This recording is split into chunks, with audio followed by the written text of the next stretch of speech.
I am game ദുൽഖറിന്റെ ഏറെക്കാലത്തിന് ശേഷമുള്ള ദുൽഖർ നായകനായിട്ടുള്ള ഒരു മുഴുനീള ചിത്രം റിലീസിന് ഒരുങ്ങാൻ പോവാണ്. ഓണത്തിന് 2026 ഓണത്തിനാണ് ഇതിന്റെ റിലീസ്. ഏറ്റവും വലിയ പ്രത്യേകത RDXന്റെ സമയം. RDX super mega hit movie ആയിരുന്നു. അതിന്റെ സമയം നഹാസ് ആണ് ഇതിന്റെ സംവിധായകൻ.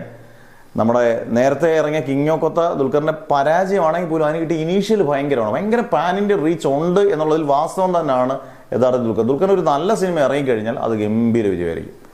അങ്ങനെ ഒരു ചാൻസ് ഉള്ള സിനിമയാണ് ഐ ആം ഗെയിം. കാരണം ആക്ഷൻ ഉണ്ട്, ഹ്യൂമറുണ്ട്, അങ്ങനെ ഒരുപാട് പ്രത്യേകതകളുള്ള സിനിമയാണ് അണിയിച്ചൊരുക്കുന്ന നഹാസ്.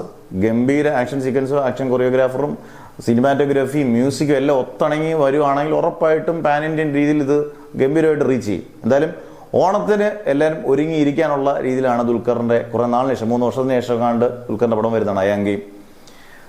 ബാക്കിയുള്ള ഭാഷകളിലൊക്കെ നമ്മൾ ദുൽഖറിനെ അഭിനയിച്ച് ഗംഭീരമാക്കുമ്പോൾ പോലും നമുക്ക് മലയാളത്തിൽ ദുൽഖറിന് ഗംഭീര സിനിമകൾ കിട്ടുന്നില്ല എന്നുള്ളതാണ് യഥാർത്ഥത്തിൽ സത്യം. അതായത് ഐ ആം ഗെയിം അതിനൊരു പരിഹാരമാകാൻ ചാൻസ് വളരെ കൂടുതലാണ്.